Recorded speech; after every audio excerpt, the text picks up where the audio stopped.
Muito obrigado mais uma vez por estar aqui. Obrigado pelo carinho que vocês têm aí, né? E é um prazer poder estar contribuindo com vocês a palavra de Deus, né? É algo que é bom de se fazer, compartilhar, pregar, é algo que eu gosto. Até mesmo 4 horas da manhã. A cara às vezes não é a melhor, né? A cara um pouquinho mais cansadinha, mas a mensagem sai, o Espírito Santo usa, né? Hoje, na sala aqui, eu tenho o prazer de ter alguém especial para mim, que é a minha namorada, tá aí, a Ana. Eu vi que tem uma Ana Lúcia, mas não é essa, é a Ana só, que tá com o nome ali. Ela tá lá no quartinho dela, ela tá lá assistindo no meio de três amigas dormindo, tá lá ela ouvindo aqui a reunião. É um prazer ter ela. E é até interessante, né, que vocês já são casados, tem pessoas casadas aqui, né, tem pessoas mais experientes, podemos dizer, nessa vida, e vocês sabem que desde o momento que vocês começaram a se conhecer, até se casarem, até viverem o casamento e chegarem onde estão hoje, vocês foram aprendendo com o outro, até mesmo às vezes pegando manias do outro. E literalmente parece que vocês vão se tornando uma só carne. Porque vocês vão se tornando o clone do outro, o imitador do outro. Até parece que sempre um é o discípulo do outro. Embora a Bíblia diga que o homem seja o cabeça, o líder do lar, é sempre os dois que estão aprendendo.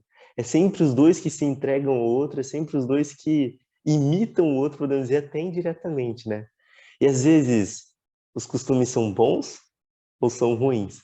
E eu já percebo isso desde o namoro. Eu peguei manias que a Ana tinha, ela pegou manias que eu tinha, e às vezes ela olha para mim e falou: "Eu tô ficando igual a você".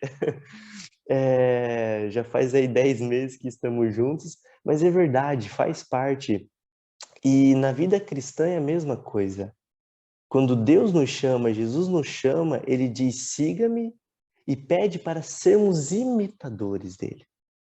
Não é à toa também, se a gente parar para pensar, que Deus compara a nossa relação com ele a um casamento, a mais íntima união que podemos ter.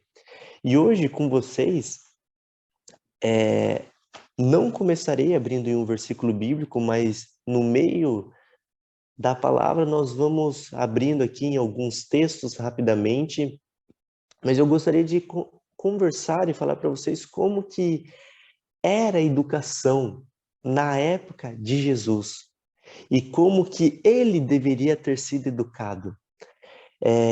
No Antigo Oriente, as crianças eram mandadas para as escolas desde cedo, aos 5 anos, e elas já tinham uma responsabilidade muito grande. Desde cedo elas já eram pressionadas para, se quisessem ser grandes pessoas, assim como Paulo. Paulo era um fariseu, Paulo era um homem estudado, instruído por Gamaliel, se vocês lembram do que a Bíblia diz. Se todas as crianças quisessem ser como Paulo, elas precisavam passar por 3 níveis, o qual Paulo, desde criança, passou e se tornou quem era. E não é à toa que nós vemos Paulo como um grande intelectual, não é mesmo? Um grande sábio que conhecia um pouco de tudo, inclusive da palavra de Deus. Por quê? Porque a infância dele foi estar envolvido com a palavra de Deus. Mas como que funcionava essa educação? E no final a gente vai fazer uma aplicação que tem todo sentido. Existiam 3 estágios: o Bet Sefer, o Bet Talmud e o Beit Midrash. Nós vamos um por um. Quando a criança tinha os seus 5 anos, ela então ingressava ali, era onde todas as crianças poderiam tentar participar ali, que é o Bet Sefer. Aos 5 aos 12 anos, a criança ficava, podemos dizer, nessa classe, né? Porque não é série que nem nós temos aqui no Brasil, sexto ano, sétimo ano, não. Era dos 5 aos 12, a criança participava ali do Bet Sefer.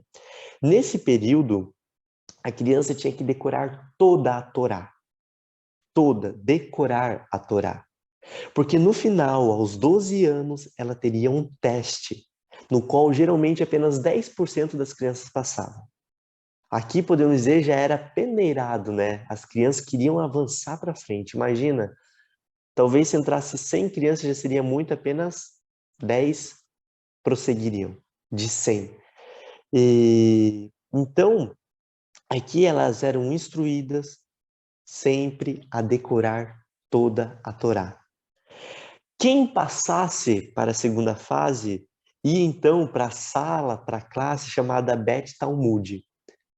Nessa parte, a criança já não mais teria que decorar toda a Torá, quer dizer, ela já teria decorado, né? Mas ela não teria que decorar o resto da Bíblia. Porém, ela tinha que aprender o resto da Bíblia. Abrindo um parênteses e lembrando que a Bíblia, nesse período, era o Velho Testamento. Não existia o Novo Testamento. Então, se a criança já tinha decorado toda a Torá, que é o Pentateuco, os 5 primeiros livros da Bíblia, Gênesis, Êxodo, Levítico, Números e Deuteronômio, agora então ela passava a aprender sobre os livros proféticos, Daniel, Zacarias, Malaquias, Ezequiel, Jeremias, Isaías, os livros poéticos também, Salmos, Provérbios, Eclesiastes. Então ela passava a ter um estudo mais profundo do restante, podemos dizer assim, naquela época. Para que assim também houvesse um teste que apenas 1% passaria. No final, podemos dizer, ficava uma ou duas crianças no final do teste. Porque desde o início já era peneirado. Se não decorou a Torá, não passa. Se você não sabe o resto do Antigo Testamento, não avança. E quando então a criança conseguia passar por essas duas primeiras classes, ela chegava num Bet Midrash. E é interessante que o Bet Midrash agora era literalmente um discipulado, o qual já não uma criança aqui, né, mas o adolescente, ele escolheria um mestre. Ele escolheria algum mestre ali e o mestre teria que aprovar ele. Não, eu aprovo esse adolescente ou eu nego ele. Por quê? Porque a criança, agora o adolescente, viveria dos 16 aos 30 anos com o mestre, na casa dele, morando com ele, seguindo ele. Ou seja, para ser igual a ele. Quando a Bíblia usa o imitador, não é para ser maior, não é para superar, não é para ser diferente, é para ser igual. Então, para o discípulo ser igual ao mestre, o que eles faziam? Ia morar com o mestre, na casa dele. Quando a gente vê que existem essas 3 classes, a gente começa a trazer para a vida de Jesus. Jesus, quando tinha 12 anos, diz que ele se encontrava no templo, conversando com os mestres da lei. E todos se encantavam com o conhecimento que ele tinha. E quando nós analisamos, então, a linha cronológica das classes do Antigo Oriente, a gente percebe que Jesus, aos 12 anos, se fosse relacionado com essas classes, ele estaria onde? Ele estaria decorando a Torá. Só que sabe qual que é o problema? Que provavelmente Jesus já sabia mais que a Torá. Ele sabia o Antigo Testamento. Ele já estava, podemos dizer, já no Bet Talmud. Ele já sabia o resto das escrituras. Não é à toa que os mestres da lei se encantavam com Jesus, diz Lucas 2, 45 a 47. Ou seja, Jesus, aos 12 anos, estava já no templo, aplicando o seu conhecimento de uma maneira que encantava os mais velhos, os que eram mestres. Jesus ainda não era mestre. E a pergunta é, com quantos anos Jesus começou seu ministério? Vocês lembram? 30 anos. Com quantos anos a pessoa saía, podemos dizer, da escola, da casa do mestre? Com 30 anos. Você entende agora por que a missão de Jesus nessa terra, a aparição dela começa apenas aos 30 anos? Porque na época dele, quem ainda não havia chegado nessa idade estava aprendendo. Não podia ser mestre ainda. Entende? E Jesus agora, então, aos 30 anos, ele começa a sua missão e ele passa a ser mestre. Teve vários momentos da Bíblia em que, para nós, hoje em dia, é até estranho, porque muitas vezes Jesus chegou para discípulos e ele disse bem assim, siga-me. E os discípulos largaram tudo e seguiu Jesus. E quando a gente lê isso, não sei vocês, mas pelo menos eu já me questionei, nossa, tão simples assim? Alguém chega, diz, siga-me, e você abandona tudo e segue? Literalmente abandona tudo. Alguns discípulos estavam pescando e Jesus passou e disse, siga-me, e eles abandonaram e seguiram Jesus. Por que isso? Será que foi algo milagroso? Mas quando a gente olha para a cultura da época, a gente entende o seguinte, eles sabiam dessas classes. Eles sabiam como funcionava. Então, quando os discípulos viram Jesus e viram que ele era um mestre, eles perceberam ali uma oportunidade. Porque os discípulos não eram homens instruídos, não sabiam provavelmente a Torá inteira. Eles estavam ali fazendo o quê? Pescando para sobreviver. E agora chega um mestre, um homem intelectual, um homem sábio, um homem poderoso, e ao invés de escolher um aluno que estava decorando a Torá, um aluno que já sabia o Antigo Testamento inteiro praticamente, ele olha para os pescadores e diz, siga-me.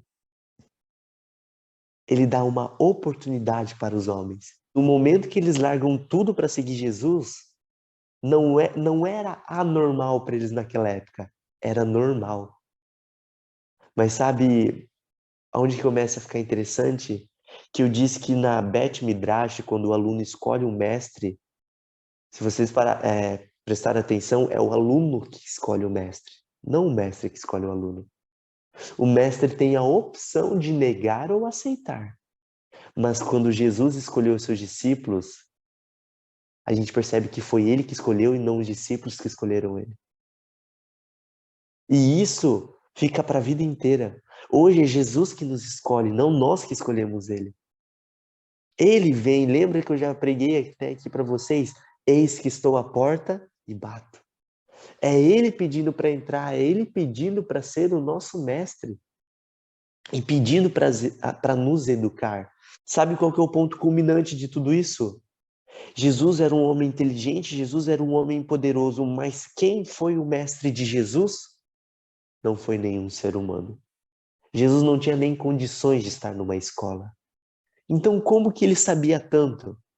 Porque o seu mestre era o próprio Pai. Era o Pai que ele buscava de madrugada. Era o Pai que ele clamava, orava, se entregava. Era o Pai que ele recorria até os seus 30 anos e depois continuou, não parou. Mas quem o educava era o Pai. Se a gente até vai para o espírito de profecia dos livros de Ellen White, a gente vê que Deus, o Pai estava educando ele e educava até mesmo através da natureza. Jesus teve uma vida de educação até o seu ministério começar. Ele teve uma vida de preparamento. E quem o educou foi o Pai. E agora, quando ele já sabia tudo e deixava ser guiado pelo Pai, ele passou a ensinar outros. Outros que as pessoas olhavam e diziam, esses não são capazes. Mas Jesus deixou bem claro o seguinte, que não é a capacidade intelectual, é quem deixa ser usado por Deus que vai ser poderoso e que vai ser sábio. Não é à toa que os discípulos, aqueles que não eram nada, se tornaram grandes pregadores e conhecedores, que diante de todos pregavam tão bem que a população de cristãos, que era 120 no início, passou a 3.000 e depois a 5.000. Por quê? Porque eles pregavam bem, porque o Espírito Santo iluminava eles. Com quem que eles aprenderam a dependência do Espírito Santo? Com o mestre deles, Jesus Cristo. O mestre deles foi Jesus, o próprio Deus. A questão é quem nós queremos que seja o nosso mestre. Nós, ao longo da nossa vida, nós passamos pela escola aqui. Nós não temos a oportunidade de viver praticamente 15 anos na casa do nosso professor. Alguns agradeceriam, outros talvez ficam tristes, né? Gostariam de aprender mais.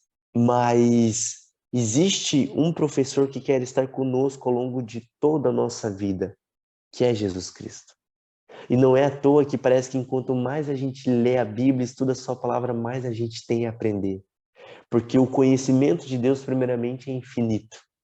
O conhecimento da sua palavra, as reflexões que nós podemos tirar dela são infinitos.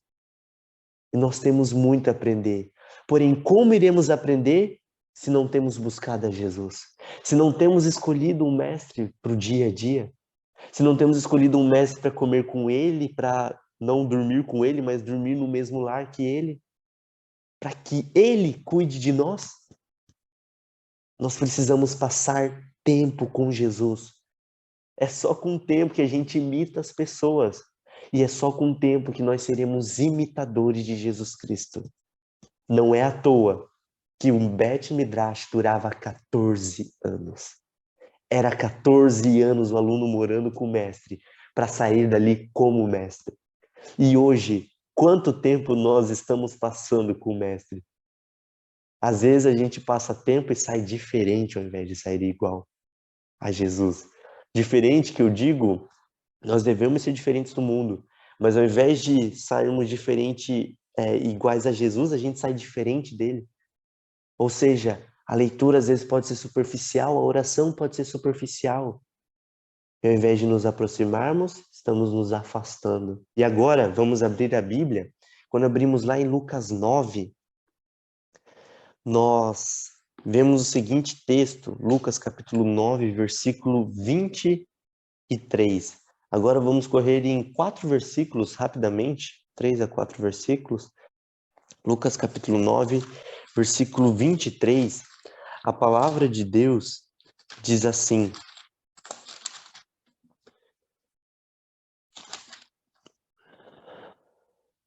Disse ele à multidão: se alguém quer ser meu seguidor, negue a si mesmo, tome diariamente sua cruz e siga-me. Sabe por que Jesus diz isso? Porque na época dele era pregado que no momento que você vai morar com seu mestre, você deixa tudo que você tem e mora com seu mestre. Então aqui Jesus está dizendo: negue-se a si mesmo. Ele não está pedindo para você deixar, podemos dizer, sua família. Ele está pedindo para deixar o eu. Se você quer ser imitador de Cristo, negue a si mesmo. Esvazie o eu.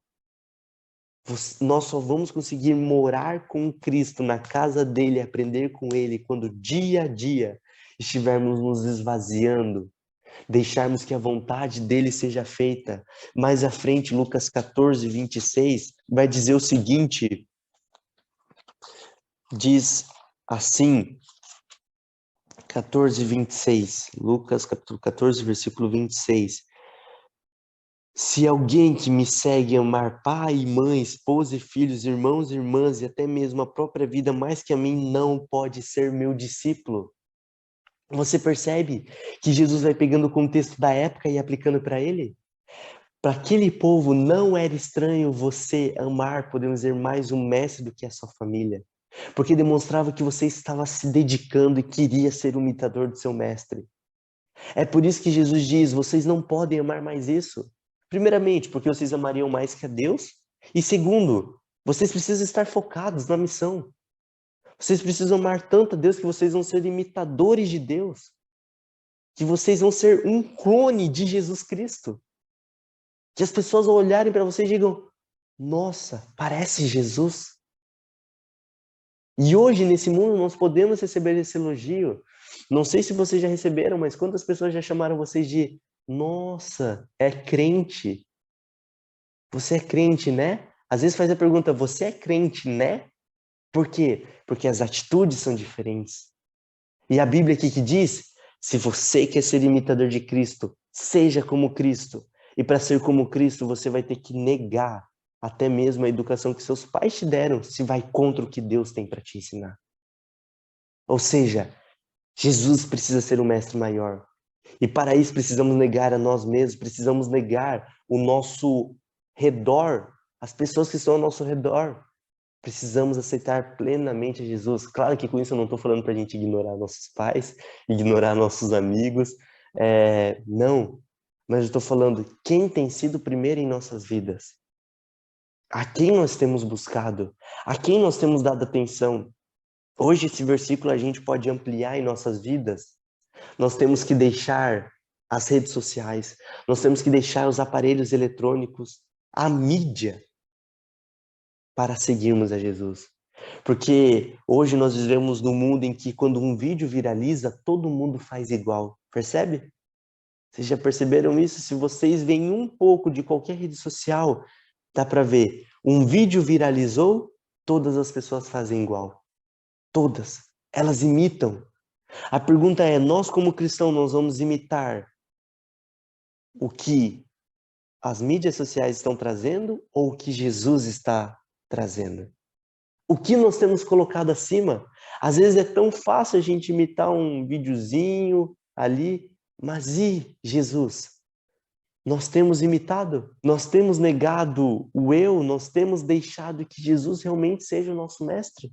Gálatas, capítulo 2, versículo 20, vai dizer o seguinte, Gálatas, capítulo 2, versículo 20.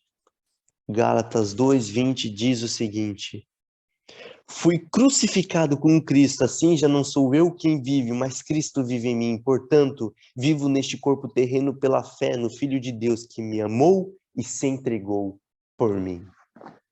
Eu encerro com esse versículo. Paulo agora diz, eu fui crucificado. Paulo está dizendo, eu me esvaziei. Eu deixei que agora quem me conduzisse fosse Jesus. Paulo era um homem instruído, mas mesmo assim ele não deixou que a sua instrução, seu conhecimento fosse maior do que Deus. Ele deixou que Jesus fosse o seu mestre. Não é à toa que Paulo diz, sejam meus imitadores. O que Paulo fez para sermos imitadores dele? Negou a si mesmo. E foi imitador de Cristo. Por isso que ele conclui em 1 Coríntios 11:1, sejam meus imitadores como eu sou de Cristo Jesus. Entende? Não é para imitarmos Paulo, é para imitarmos Jesus. Esse é o foco de Paulo. Mas ele diz, faça igual eu. Fazer o quê, Paulo? Negue a si mesmo. E se entregue a Jesus. Seja um discípulo dele. Viva com ele. Pegue as manias de Jesus, porque todas as manias de Jesus são boas e abençoadas. Nenhuma é ruim. Literalmente, às vezes a gente não pode pegar a mania do outro porque os outros têm manias ruins. Mas Jesus só tem mania boa. Só que às vezes Jesus parece a pessoa que a gente menos imita nessa vida. E talvez qual que seja o segredo para imitar mais ele? Tempo. Tempo e abnegação. Porque pode ver, quanto mais tempo você passa com alguém, mais parecido você fica. E também, quanto mais tempo, mais tempo e mais atenção você dá, aí sim o negócio intensifica. Mas enquanto menos tempo e menos atenção, você vai ter muita dificuldade para imitar. Com Jesus é a mesma coisa. Enquanto mais tempo e atenção em que sentido? Se esvaziar de si, mais parecidos seremos como Jesus. E de fato, então, seremos imitadores dele, discípulos. E ao invés de nos questionarmos, o que Jesus faria? Nós faremos o que Jesus faria. Porque nós seremos imitadores dele. E deixaremos que ele conduza as nossas vidas. Essa é a mensagem que eu deixo para vocês e gostaria de finalizar com uma oração. Oremos. Senhor Deus, muito obrigado, Pai, porque através da vida de Jesus podemos entender um pouco o progresso que ele teve, o relacionamento que ele teve contigo, ó Pai, e podemos tirar lições para as nossas vidas de que sempre devemos seguir ao Senhor e deixar que o Senhor nos ensine assim como o Pai ensinou o Filho. Senhor, que teu Santo Espírito trabalhe em nossas vidas. Que teu Santo Espírito esteja nos moldando, esteja nos ajudando a termos tempo de qualidade contigo. Esteja nos ajudando a nos esvaziarmos de nós mesmos, ó Pai. Nós temos desejos dessa carne pecaminosa, mas nos ajude a alimentarmos os desejos do Espírito, ó Pai. Por favor, meu Senhor, derrame teu Santo Espírito sobre nós, nos fortaleça, nos molde e que quando as pessoas olharem para nós, elas possam estar vendo imitadores de Cristo, ó Pai. Não apenas uma farsa, mas sim verdadeiros seguidores. Por favor, Pai, nos ensine dia a dia. Abençoe cada um desta sala, Pai, e que todos possam estar sendo fortes testemunhas de seu nome, em nome de Jesus. Amém.